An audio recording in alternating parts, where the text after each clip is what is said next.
గోదావరి నది ఒడ్డున ఉన్న ప్రతిష్ఠానంలో విక్రముడు అనే రాజు పాలించేవాడు. ఒకరోజు ఒక సన్యాసి రాజును దర్శించడానికి వచ్చి బహుమతిగా ఒక పండు ఇచ్చాడు.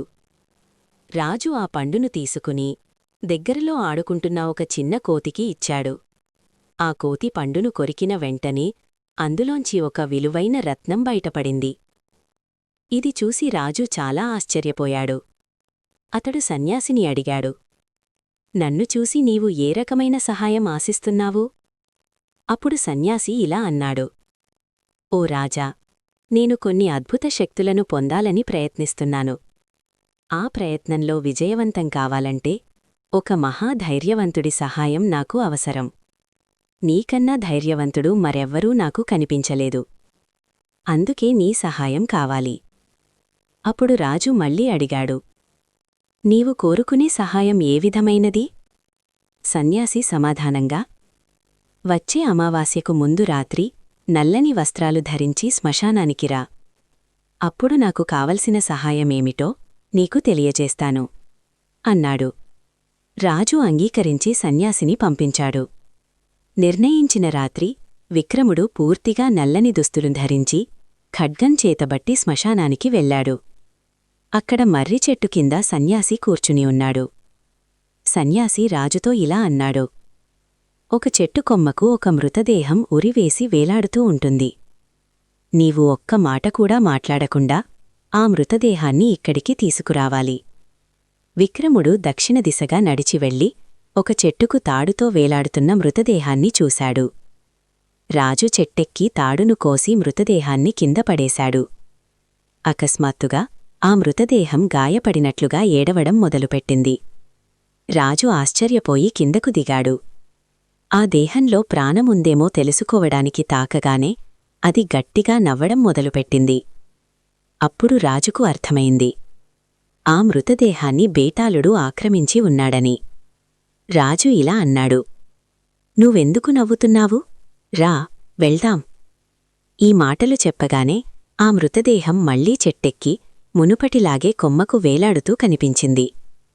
రాజు మళ్లీ చెట్టెక్కి తాడును కోసి మృతదేహాన్ని తన భుజంపై వేసుకుని ఒక్క మాటకూడా మాట్లాడకుండా శ్మశానం వైపు నడవసాగాడు. అప్పుడు మృతదేహంలోని బేతాళుడు ఇలా అన్నాడు, ఓ రాజా, నీవు చాలా పెద్ద భారాన్ని మోస్తున్నావు. నీకు కాలక్షేపం కోసం ఒక మంచి కథ చెప్తాను. అలా బేతాళుడు ఈ కథను ప్రారంభించాడు. అంగదేశానికి యశకేతుడు అనే రాజు ఉండేవాడు. అతనికి చాలా తెలివైన, సమర్థుడైన ఒక మంత్రి ఉండేవాడు. రాజు భోగవిలాసాలకు ఎక్కువగా అలవాటు పడటంతో రాజ్యపాలన మొత్తం బాధ్యతను మంత్రికే అప్పగించాడు. మంత్రి ఎంత సమర్థంగా పాలించినా కొంతమంది శత్రువులు రాజుపై చెట్టపుకార్లు పుట్టించారు. మంత్రి రాజును భోగవిలాసాలకు అలవాటు చేసి తానే రాజ్యాన్ని పాలించాలనుకుంటున్నాడని వారు అపవాదులు ప్రచారం చేశారు. ఈ మాటలు విని మంత్రి చాలా బాధపడ్డాడు. అతడు రాజుని కలిసి, ప్రభూ, నేను తీర్థయాత్రకు వెళ్లాలని నిర్ణయించుకున్నాను. దయచేసి మీరు స్వయంగా రాజ్యపాలన బాధ్యత తీసుకోండి అని చెప్పాడు. రాజు ఎంత విన్నవించినా మంత్రి తన నిర్ణయాన్ని మార్చుకోలేదు.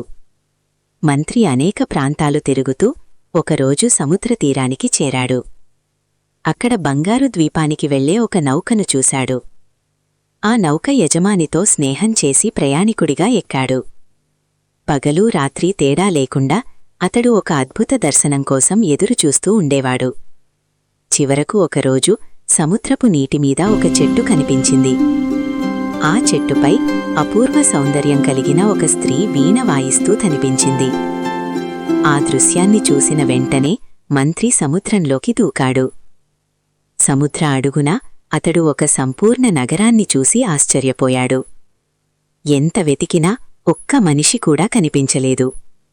చివరకు ఒక భారీ రాజప్రాసాదాన్ని చేరాడు. ఆ ప్రాసాదంలో రాజకీయ మంచంపై విశ్రాంతి తీసుకుంటున్న ఆ సుందరిని చూశాడు. మంత్రి ఆమెను అడిగాడు, నువ్వెవరు? ఇక్కడ ఒంటరిగా ఎందుకు ఉన్నావు? అప్పుడు ఆమె ఇలా సమాధానమిచ్చింది, ఓ రాజా, నేను ఒక అప్సరను. నా తండ్రి నన్నెంతో ప్రేమించేవాడు. నా పక్కన లేకుండా ఆయన భోజనం చేసేవాడు కాదు. ఒకరోజు నేను నా దేవతకు ప్రార్థన చేయడానికి వెళ్ళాను. ప్రార్థనలో లీనమై ఉండటంతో రాత్రి వరకు ఇంటికి తిరిగి రాలేదు. దీనితో కోపగించిన నా తండ్రి నన్ను ఈ నిర్జన నగరంలో బంధించాడు. తర్వాత కనికరించి ఒక పురుషుడు వచ్చి నన్ను వివాహం చేసుకుంటే నా శాపం తొలగిపోతుందని చెప్పాడు. అందుకే ప్రతి ఓడ వచ్చినప్పుడు నేను పైకి వచ్చేదాన్ని. కాని ఈ రోజు వరకు ఎవరూ రాలేదు. ఈరోజు నా కోరిక నెరవేరింది. మంత్రి ఇలా అన్నాడు, అది చాలా మంచిది. మనం వివాహం చేసుకుందాం. నీవు నా భార్య కాకపోతే నేను జీవించలేను. అప్సర ఇలా చెప్పింది. నిన్ను పెళ్లి చేసుకోవడంలో నాకు ఏ సందేహమూ లేదు.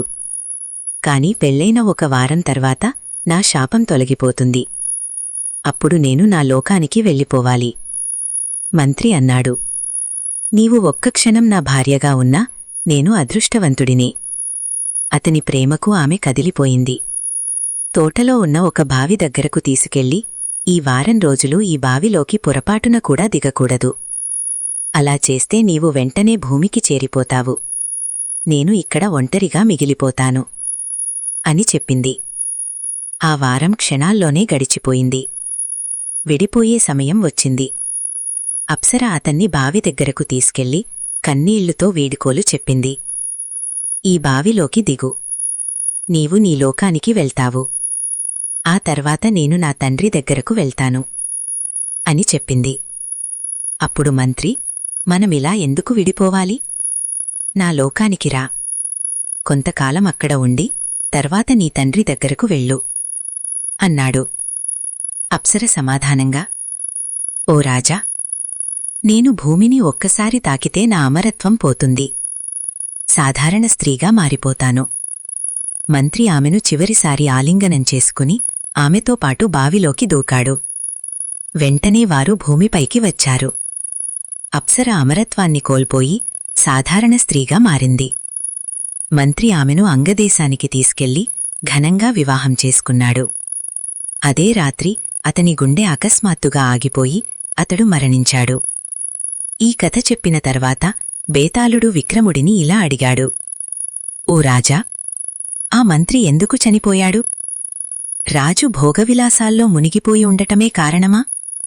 లేక మంత్రి పెళ్లి చేసుకున్న అప్సర వలన రాజు ఆనందాలు మరింత పెరిగి తనపై నిందలు ఇంకా ఎక్కువవుతాయన్న భయమే అతని హృదయం తట్టుకోలేకపోయిందా?